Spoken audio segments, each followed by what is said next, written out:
Flames danced through what used to be Karen's brand new living room. My rig had plowed through the French doors like they were made of tissue paper, the horn still blaring as I stumbled out the cab, bleeding from the forehead and laughing like a madman. The front end of my semi sat half buried in the foundation of her custom sunken den. She stood there slack-jawed in a pink robe soaked from the busted plumbing and screaming about property values. Freeze frame. Yep, that's me. You're probably wondering how I went from quietly parking my truck in my driveway to using it as a battering ram on the HOA president's new McMansion. Well, buckle up. They say home is where you hang your hat. For me, it was where I parked my Peterbilt after 2 decades of running long haul, sleeping in truck stops, rest areas, and the occasional Walmart parking lot. I finally saved up enough to buy myself a patch of peace 1-story brick with a wraparound porch, double wide driveway, and a backyard just big enough to throw a grill party if I ever made a friend. The neighborhood was quiet, tucked just outside city limits. Not too fancy, not too run down, just right. I moved in mid-spring, and for a few blissful weeks it actually felt like I'd beat the system. I'd roll in from a run every Thursday morning, park my rig tight against the edge of my property line, pop open a cold beer, and listen to the crickets hum while diesel cooled beneath me. But peace has a funny way of attracting war. My first brush with Karen happened on a Sunday. I was scrubbing bug guts off the windshield when she came power walking up the street. Like a suburban stormtrooper, clipboard tucked under one arm and a French bulldog snorting behind her, she stopped short in front of my driveway and gave the Peterbilt a long, disgusted once-over. "Excuse me, sir," she said, eyes squinting behind pink-tinted sunglasses. "Is that vehicle going to be parked here permanently?" I wiped my hands on a rag and gave her a polite nod. "That's the idea, ma'am. I own the place." Her nose scrunched like I tracked manure into her foyer. "This is a residential area. Commercial vehicles aren't appropriate for our aesthetic. This is a community with standards." I could already tell she was used to people backing down. I wasn't rude, but I wasn't apologetic either. I told her it's my home, my driveway, and my truck is DOT registered and street legal. She made a note on her clipboard. "We'll see about that." 3 days later, I came home from a regional haul to find a bright orange violation notice zip tied to my porch railing. "Excessive vehicle presence, potential safety hazard." I chuckled at the wording. It sounded like they were preparing for a hazmat spill instead of a guy who just wanted to sleep in his own bed. For once, the fine was $150. I filed an appeal with the HOA. The next morning, got a form letter response 2 weeks later that said the board would review the matter at their convenience. The fines kept coming. $50,200,200 again. Each time I appealed, each time Karen added new language to the notices, words like nuisance, visual pollution, and non-conforming footprint. I decided to compromise, rented a gravel lot 5 miles down the road, and parked the truck there during the week. Only brought it back Thursday through Sunday, when I was actually home. That shut them up for about a month, until Karen showed up with a tape measure. I watched from my window as she paced my driveway with a little pink ruler scribbled on her clipboard, and snapped photos of my garage with that bulldog panting at her heels. The next day, I got another violation, this time for exceeding paved space usage. Apparently parking my cab and trailer on my own concrete pad counted as unsanctioned surface coverage. I laughed so hard I nearly dropped my coffee. So I got smart, built a truck port on the side of the house. Cost me $3,000 in a whole weekend of sweat, but it was clean, code compliant, and matched the roof shingles to a T. Sent them photos, permits, and receipts. Figured that I'd settle it. I was wrong. A week later, I got hit with a new complaint. Unauthorized structure adjacent to lot line. They said my cover was too tall by 4 and 4. I checked the bylaws. No such rule existed. When I pointed that out, Karen called an emergency HOA meeting. I showed up. First time any of them saw me in person. The room went real quiet when I walked in with a binder full of building permits and a pen in my hat. Karen didn't look at me once during the whole meeting, just clicked through a PowerPoint labeled Community Integrity Standards and threw up blurry zoom-ins of my truck like it was a crime scene. "This is not representative of the values of Ashstone Meadows," she said, voice sweet but sharp enough to cut through steel. "Our bylaws allow us to maintain harmony through appearance, and unfortunately, Mr. Dalton's vehicle, though impressive, is simply incompatible." I raised my hand. "I pay my dues. I don't make noise. I don't park on the street. What's incompatible?" She ignored me. Called for a vote on a new rule. No commercial vehicles over 20 feet in length may be parked on residential property for more than 8 consecutive hours. It passed 4-1. Only one guy, a fellow named Paul, who kept chickens voted no. That's when I realized it wasn't about the rules, it was about control. Karen didn't like that I was different. She didn't like that I hadn't asked for her permission to exist. So she went on the offensive. She called the city zoning board, reported me for improper vehicle storage, claimed my rig leaked oil into the street, even though I laid drip pans under the axles, claimed it blocked line of sight for emergency services, even though I lived on a cul-de-sac with no through traffic. One morning, I came out to find chalk outlines around my tires and a note from code enforcement saying they'd received an anonymous tip. The city guy took one look at my setup and told me I was fine, but he'd have to file the report anyway. Paper trail and all. Meanwhile, Karen went door-to-door canvassing support for the Clean Streets initiative. She sent out flyers with stock photos of rusted trucks and graffiti-covered trailers, started calling me the diesel menace at meetings, half joking, but not really. I heard whispers at the grocery store, saw neighbors cross the street. When I walked my dog, one lady clutched her purse like I was about to jack her Prius, and through it all, I tried to stay calm, tried to be the bigger man. I documented everything, took photos, logged dates, kept my temper holstered, but every man's got a line, and Karen didn't just walk up to mine. She slammed it in reverse, hit the gas, and peeled out on it. The final straw came in the form of a registered letter delivered at 6:17 a.m. on a Saturday. I opened it with my coffee still hot inside. Was an official declaration the HOA board had voted to permanently ban any long-haul commercial transport vehicles from the subdivision effective immediately. Violations would result in 500 daily fines and possible legal action. The kicker, they quoted a municipal ordinance one that didn't apply to our zoning. I called my lawyer buddy. He confirmed it. Karen had overstepped her authority again, but that didn't matter because the rule had been voted in, recorded, and mailed, and that meant I was no longer just a nuisance. I was a target. I stood on my porch that morning watching Karen stroll by with her bulldog and her smug little smile, and I knew something had changed. The pressure in my chest wasn't just annoyance anymore. It was something heavier, hotter, like engine oil boiling under a seized piston. I tried to play by the rules. I tried to be neighborly, but now the gloves were coming off. Karen didn't know it yet, but she wasn't just messing with a trucker. She was poking a man who'd spent 20 years hauling payloads through ice storms, tornadoes, and highway shootouts in New Mexico, a man who knew how to drive through hell and come out the other side smiling. She wanted, "We're fine. I've got 18 wheels and a long memory. Let's see how far she really wants to push it." You don't forget the moment you realize your brakes are gone. It's like stepping off a cliff and watching the ground rise up to meet you. I was doing a standard Friday delivery run, nothing fancy, just a shipment of dry goods out to a distribution center on the outskirts of the city. Long, straight road, light traffic, sun dipping low on the horizon. I tapped the brake as I approached the loading bay. Turn, nothing, pumped it once, twice, pedal hit the floor like it wasn't even connected. My heart punched into my throat. I yanked the wheel hard, right tires screeching as the rig fishtailed into the dirt shoulder. Somehow, I managed to downshift and swerve into an empty lot, grinding to a full stop about 6 in from a chain-link fence. The cab rocked to a halt. My hands were shaking. I sat there, heart pounding, staring at the dash like it might explain how I just cheated death. After a minute, I climbed out and checked underneath. Brake fluid all over the asphalt, puddling like a crime scene. But what got me was how clean the cut was. No wearing detier, no snapped hose. This wasn't rust or a busted clamp. It was surgical. I called my mechanic Pete, been with him since 9, and had the rig towed to his shop. He took one look and whistled low. "Somebody did this on purpose," he said. "Line's been sliced clean. Looks like a fine-toothed hacksaw." And from the angle, they knew exactly what they were doing. He gave me that look, the one that says, "This ain't just bad luck, buddy."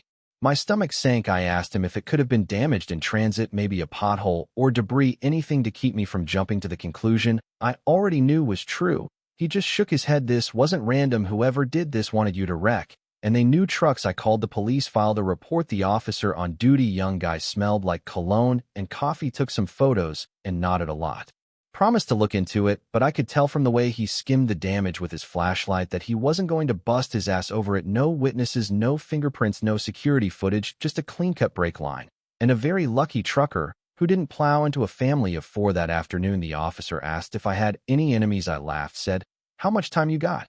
He didn't think it was funny, gave me a card, and told me to call if I remembered anything else. That was it. No follow-up, no urgency, just another box ticked off on someone's clipboard, but I wasn't done that night. I started combing through my own security camera footage. I'd installed them months ago after Karen's third anonymous complaint resulted in a code enforcement officer showing up at my door to inspect the height of my driveway lights. Since then, I'd gotten footage of mailmen, raccoons, a teen egging someone's Prius, and plenty of Karen pacing the sidewalk like a mall cop with too much time, but nothing suspicious. Near the truck then, I remembered something my neighbor Lisa had told me about. Her new Ring camera, said she got it on sale and installed it to keep an eye on package thieves. I gave her a call, and she invited me over. We pulled up her footage from the past week and started scrubbing through. Took us about 30 minutes, but we found it 2:47 a.m. 3 nights ago. A figure walks into frame, hoodie up, moves slow, deliberate, stops right at the edge of my driveway. The camera catches a partial profile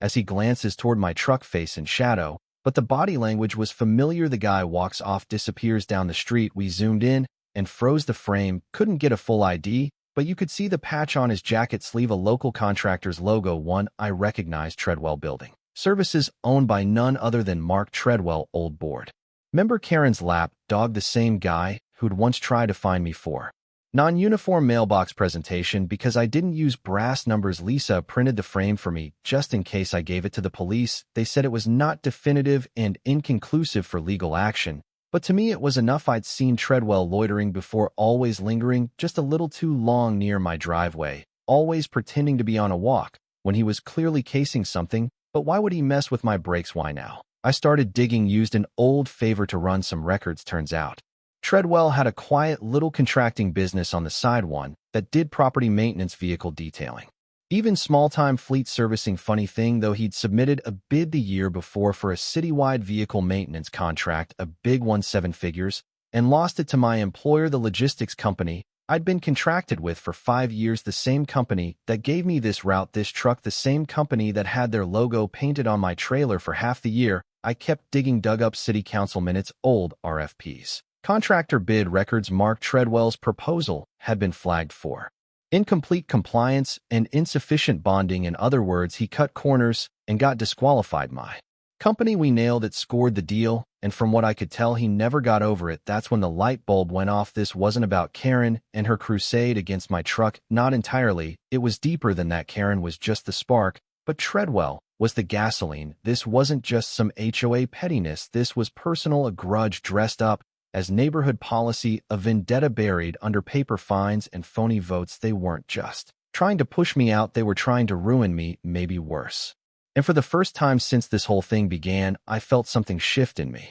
That quiet, coiled patience I'd held on to for months, the restraint, the calm, the logic started to slip. These people didn't care about laws. They didn't care about fairness or facts or safety. They tried to kill me and failed. That meant the rules didn't apply anymore. I started compiling a file referencing every HOA fine I'd received with Karen's voting records, every citation with Treadwell's contract dates, every fake city complaint with timestamps from the neighborhood watch logs. Patterns started emerging. Certain homes, mostly the ones in Karen's inner circle, never got fined. Others got hit repeatedly, always for minor things, always right after board votes. The fines weren't about compliance, they were about punishment, control, revenge. I found one guy 3 streets over who'd been fined $600 for grass discoloration after voting against a board budget increase. Another lady got hit with an unauthorized tree species violation for planting a magnolia, the same kind Karen had in her front yard, and buried in the fine print of the HOA's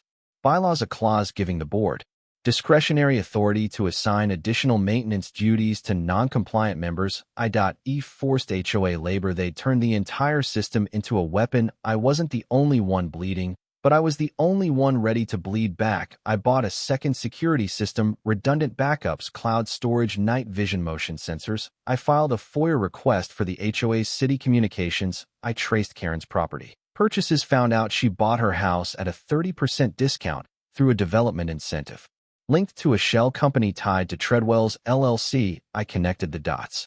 I drew the web, and the more I uncovered, the clearer it became. They didn't think I'd fight back. They thought I was just another blue-collar name on a deed, a dumb trucker who didn't know how deep the rot went. But I'd spent 20 years navigating hostile terrain, managing payloads worth more than their mortgages. I'd driven blind in snowstorms, dodged gunfire in Texas, and survived a brain failure at 60 miles per hour. I wasn't scared of a neighborhood committee with a grudge. I was just getting started, and if they thought a few fines and slashed hoses were enough to stop me, they were in for a hell of a surprise. I didn't go looking for war, but I sure as hell knew how to finish one. Karen and Treadwell thought they were poking a tired old bear. Some road-a-wee trucker too beat down to fight back. What they didn't know was that truckers don't just drive. We track, we log, we report, we watch. And we remember. You mess with one of us, and you've messed with 1,000 wheels spinning coast to coast. I made 3 calls that Monday morning. Just 3-1 to an old friend in the Department of Transportation who owed me a favor from the Nebraska chain law cluster back in 15-1 to a buddy out in Arizona who runs a trucker podcast with 500,000 subscribers, and 1 to Big Jimmy, a former flatbed hauler turned freelance investigator, the kind of guy who could find dirt on a Sunday school teacher. I didn't even have to explain much. I just said they cut my brakes. That was enough. Wheels started turning. Before I even hung up, by Wednesday, the HOA's private neighborhood patrol, 2 underpaid rent-a-cops in matching polos, were pulled over on the edge of the subdivision, blinking like deer in a floodlight, while 3 DOT officers went through their unmarked Explorer with a tape measure and a clipboard. Turns out they'd been running security patrol with expired plates, no insurance, and an illegal aftermarket siren installed under the dash. One of the officers whistled as he read the report: unregistered tactical lighting package, unauthorized use of emergency colors. This is going to cost somebody a whole lot of HOA bake sales. Then came the zoning violations I filed anonymously. Polite, legal, precise. Karen's backyard deck, the oversized one with the solar pergola and built-in wet bar, didn't match the blueprint on file, not by a long shot. Her so-called eco-friendly expansion extended 6 feet over the setback line, violating 2 easements and shading into protected drainage space. I flagged it along with photos from her own Instagram showing the exact construction date, and layout code enforcement was on her lawn before her smoothie could defrost by Friday. Her pet project was wrapped in yellow tape and a big fat stop work order. She tried to explain it was a minor upgrade. The city clerk said it looked more like a backyard resort. I watched from my RCH with a glass of tea as she paced the deck in flip-flops and fury barking into her phone, while Treadwell stood nearby pretending not to panic. But the real fireworks came Saturday. I'd put out the word to the boys, sent footage of my bra line, my fines, my driveway. Didn't ask for anything, just told my story. Truckers talk, convoys plan, and when they roll it ain't quiet. At 2 p.m., 12 rigs deep, chrome flashing and horns tuned like symphony brass, they rolled into Ashstone Meadows. 10 semis, a DY with a bullhorn and a flatbed, carrying a banner that said in big block letters, "Free the driveway, justice for truckers." Karen's face must have cracked right down the middle. The convoy crawled through the cul-de-sac at parade pace, blaring the footage of her HOA tantrums through rooftop speakers. One clip showed her screaming at a delivery guy for parking facing the wrong direction. Another caught her measuring my truck's mirror extension with a ruler and muttering, "This is why people hate these types." The whole thing was synced to country rock and narrated by my buddy from the podcast like it was a nature documentary. Here, we see the common suburban tyrant in her natural habitat, passive-aggressively asserting dominance over lawful commerce. It went viral in hours, hundreds of thousands of views. By the next morning, Diesel Karen started trending on Trucker Talk, and when people zoomed in on the footage, they started noticing things like the unmarked bags Karen had her yard crew bury behind her garage, like the fuel drums in Treadwell's yard. No permits, no safety labels. Big Jimmy sent me a burner email 3 days later. Subject line: Treadwell's little secret inside a PDF of Karen's OA accounting spreadsheets,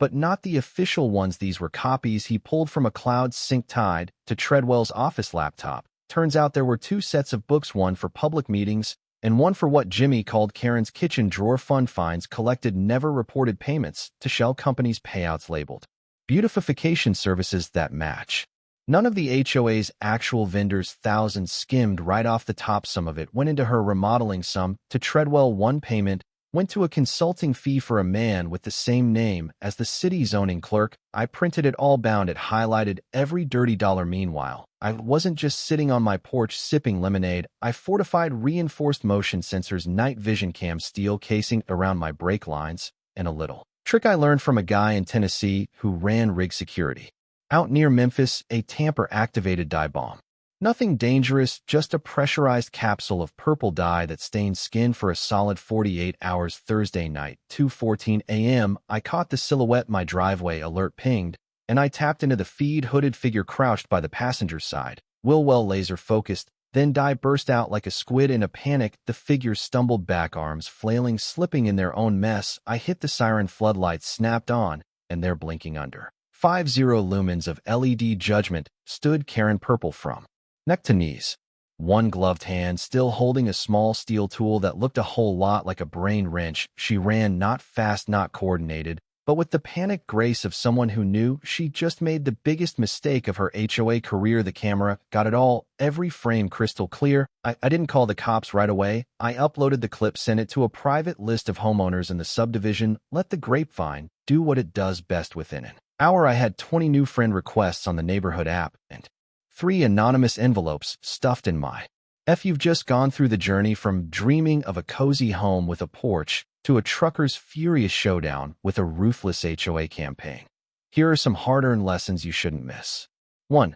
Always read the rules carefully and understand who's really behind them. Not all laws are made to protect the community. Sometimes they're tools for those in power to oppress others. Don't let sweet voices and slick PowerPoints hide the real intentions. 2. Never underestimate a hardworking person. They may not wear suits or sit in offices, but they know how to survive and fight. A man who spent 20 years on the road knows far more than you think and has a network bigger than any neighborhood committee pretending to be the underground government. 3. If you choose war, make sure you have a big enough ammo supply. Karen and Treadwell thought a few votes and fines would make someone give up. They forgot that a small spark can ignite a revolution, especially when you're messing with someone who has nothing left to lose. For justice doesn't always wear a uniform. The cops might shrug, lawyers might be busy, but there are ordinary people who observe, record, and wait for the right moment, who will expose everything with patience and proof. 5. Cameras don't sleep, and the internet doesn't forget. When you play dirty, remember, someone might be recording every moment, and once it's online, it lasts forever. Diesel Karen didn't become a trend by accident. 6. Don't sabotage someone's truck. Unless you want to be the lead in a federal investigation. Nothing's dumber than turning a personal grudge into a criminal case. 7. Someone who steps back isn't scared. They're just gathering momentum. This story isn't just about revenge. It's a reminder that sometimes long silence means a storm is brewing. And finally, never mess with a man who has 18 wheels and friends at every truck stop across America.